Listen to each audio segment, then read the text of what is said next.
ഞങ്ങൾ ഈ വിഷയത്തിൽ അദ്ദേഹത്തിൻ്റെ ആ പ്രസ്താവനയും അതുപോലെ തന്നെ ചില പ്രതികരണവും ഞങ്ങൾ കാര്യമാക്കുന്നില്ല. അതിന് പ്രധാന കാരണം ഏതെങ്കിലും വിഷയത്തിൽ വസ്തുനിഷ്ഠമായോ അല്ലെങ്കിൽ ക്രിയാത്മകമായോ അദ്ദേഹം ഇതുവരെ പ്രതികരിച്ചതായി നമുക്കറിയില്ല. ഒന്ന്, അദ്ദേഹത്തിന് രാഷ്ട്രീയ വിദ്യാഭ്യാസം ഇല്ല. പ്രതിപക്ഷ നേതാവ് എന്ന് പറഞ്ഞിട്ട് എന്താ വേണ്ടത്? ഒരു കോൺഗ്രസിൻ്റെ തന്നെ രാഷ്ട്രീയ ചരിത്രമോ അല്ലെങ്കിൽ വർത്തമാനകാല അവസ്ഥയോ അദ്ദേഹത്തിന് യാതൊരു വിവരവുമില്ല എന്നുള്ള കാര്യം നമുക്ക് വളരെ വ്യക്തമാണ്. അതുകൊണ്ട് തന്നെ അദ്ദേഹം കോൺഗ്രസ്സിൽ ഒറ്റപ്പെട്ടിരിക്കുക. അദ്ദേഹത്തിൻ്റെ മുഖ്യ റോൾ എന്താണിപ്പോൾ? ഒരു സ്ത്രീ പീഡന കേസിൽപ്പെട്ട ഒരു യുവാവിൻ്റെ നേരെ രാഷ്ട്രീയവുമായി മുന്നോട്ട് പോയി. പക്ഷേ അതിൽ അദ്ദേഹം 100% പരാജയപ്പെട്ടു. കാരണം രാഹുൽ മാങ്കൂട്ടത്തിൽ നിയമസഭയിലേക്ക് എത്തി, അദ്ദേഹത്തിൻ്റെ കോൺഗ്രസ് സഹപ്രവർത്തകർ അതിനോട് സഹകരിക്കുകയും ചെയ്തു. അങ്ങനെ നൈരാശ്യം ബാധിച്ച് നിൽക്കുന്ന വി.ഡി. സതീശന് ഒരവസരം കിട്ടുമ്പോൾ INL കടിച്ചു കയറാൻ വേണ്ടി വന്നത് അദ്ദേഹത്തിൻ്റെ വിവരക്കേടായി മാത്രമേ കാണുന്നുള്ളൂ.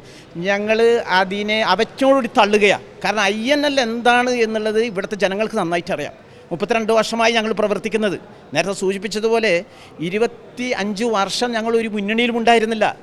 പക്ഷേ എന്നിട്ടും ഞങ്ങൾ എന്ത് ചെയ്ത് ഈ രാജ്യത്തെ ഏറ്റവും വലിയ മതേതര ചേരിയായ ഇടത് ജനാധിപത്യ മുന്നണിക്ക് ഞങ്ങൾ നിരുപാധിക പിന്തുണ കൊടുത്തു.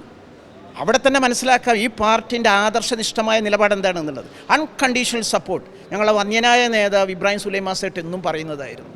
അതിന് കാരണം അന്ന് ബാബരി മസ്ജിദ് തകർച്ചയുടെ സമയത്ത് എല്ലാ ദുരന്തങ്ങൾക്കും ഉത്തരവാദി കോൺഗ്രസ്സാണ്. അതിനു മുമ്പ് ഇന്ത്യയിൽ നടന്ന എല്ലാ വർഗീയ കലാപങ്ങൾക്കും ഉത്തരവാദി കോൺഗ്രസ്സാണ്. എല്ലാ വർഷവും തന്നെ ഒരാഘോഷം പോലെ UP-യിലും അതുപോലെ തന്നെ ബീഹാറിലും ബംഗാളിലും ആസാമിലൊക്കെ തന്നെ കലാപം ഉണ്ടായി. ആരായിരുന്നു അതിൻ്റെ പിന്നിൽ? അതിൻ്റെ കോൺഗ്രസ്സുകാരാണ് അതിൻ്റെ പിന്നിൽ.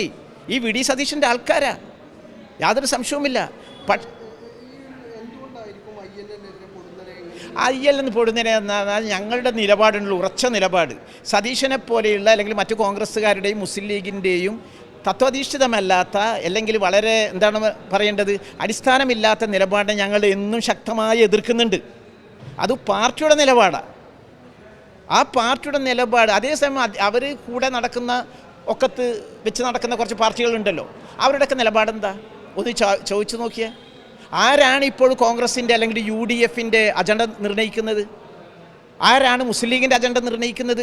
ഒരു ഭാഗത്ത് മുസ്ലിം ലീഗ് എന്ന് പറയുന്ന ഇവർ ഒക്കത്ത് വെച്ച് നടക്കുന്ന പാർട്ടി ഉണ്ടല്ലോ, അതിൻ്റെ ജീർണാവസ്ഥ കേരളത്തിൽ ഒരു രാഷ്ട്രീയ പാർട്ടിക്കും ഇല്ലാത്ത ദുരന്താവസ്ഥ ഉണ്ടായിരിക്കുക.